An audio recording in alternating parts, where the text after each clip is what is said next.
button, in the sense that at that time, natural gas price in New York was $8 to $10 an MMBTU. Wyoming price was 5 cents or 10 cents. It was basically flaring it. So what changed? Now the Wyoming prices are $3.75, and you know where New York prices are? $1.75. So what happened during these 10 years, 8 years of the time frame? Two things. One is, of course, new production came online, and whenever you see that kind of spread, $10 versus 5 cents, there's always an investment that people hedge it and make that happen. Right now, it is difficult to invest because prices are everywhere the same. So how that make that happen is very difficult. Second point I want to note to you is, I want to get to the slide, or the price of natural gas. In price of gasoline right now is $3 a gallon, which converted into a natural gas equivalent is $25 an MMBTU. I want to show that. Yeah, it's up. There you go. Yeah. So $4, actually the price now gone to $3. That was 2 years ago when I made the presentation. So it's still $25. So one kind of fuel cannot have 8 times advantage. It's a BTU, it is a heat content. And that is the point that I'm driving at, that natural gas is forcing, not everything can be converted, I understand that, is forcing the oil price to go down. In some respect, there are other factors, Volcker rules, blah, blah, blah, but that is one of the main factors that is driving the price, and is continue, in my opinion, will go to drive the price of oil down, because there's so much disparity between these prices. You know, and a quick reference to the price in the United States for natural gas, $3, price in Europe is $13, price in India is $22. So what is creating an arbitrage opportunity for people to put LNG terminals, and everybody's active, these things don't happen, but that kind of spread, when we saw between New York and Wyoming 10 years ago, it spread, it vanished. Same thing is going to happen. You cannot have $22 spread between $3, between India and United States, or Europe versus here.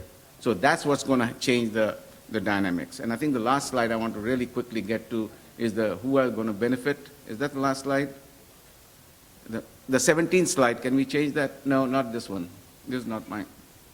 I think this is not mine. But anyway, to get to the point is, there's one slide that gives the conclusion as to who are the benefiting, because it's kind of like when we studied heat losses, heat gain. Somebody is benefiting from that.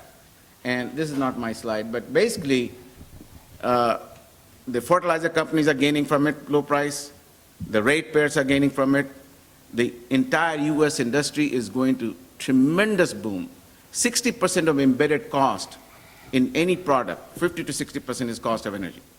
And when you have that much advantage over Europe and over Asia, there is no way they can compete with the United States. You have 60% embedded cost, which is cost of energy, which is natural gas, oil, coal, all combined. And we have plenty of them. So I'll just leave that thought. I don't want to take a lot of time, and we'll answer all these questions again, but this is my... Okay. Thank you, Deepak. We have the folks organized here basically from the wellhead to the burner tip. And on that basis, I'd like to ask each of you, how has technology impacted your particular part of the oil and gas value chain? Let's start with Jay. Everything. If you go back, when I started investing in oil and gas companies or analyzing them, you're basically vertical wells, which was a mechanical production. You had the drill bit that basically was shoved down into the ground, and you tried to control it with mechanical analysis. Today, for those of you that aren't familiar with it, what oil and gas companies do is they take the drill bit and they take it down below the water table into the productive, and then they turn it at 90 degrees, and then literally they drive it through computerized operations through the productive zones. So not only do you just make an L turn, you make an L turn and then you'll go up and down, and you'll literally follow based on the seismic. And that's another thing. When I first started doing oil and gas, you get a map, and you'd have sort of an idea of what the geology underground was, and then you'd have these logs, which was very rudimentary information. Today, if you've ever seen it, they now do 3D seismic, and literally it's like a cartoon of what's lying beneath the ground. And again, that's all developed because of the computing capacity, the Moore's Law that you're all familiar with as technology guys.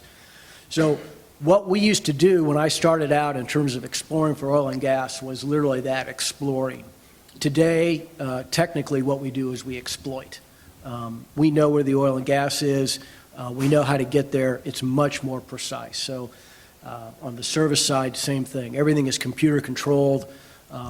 If you were a oil and gas guy 20 years ago and you were drilling a well, you had to spend the night out on the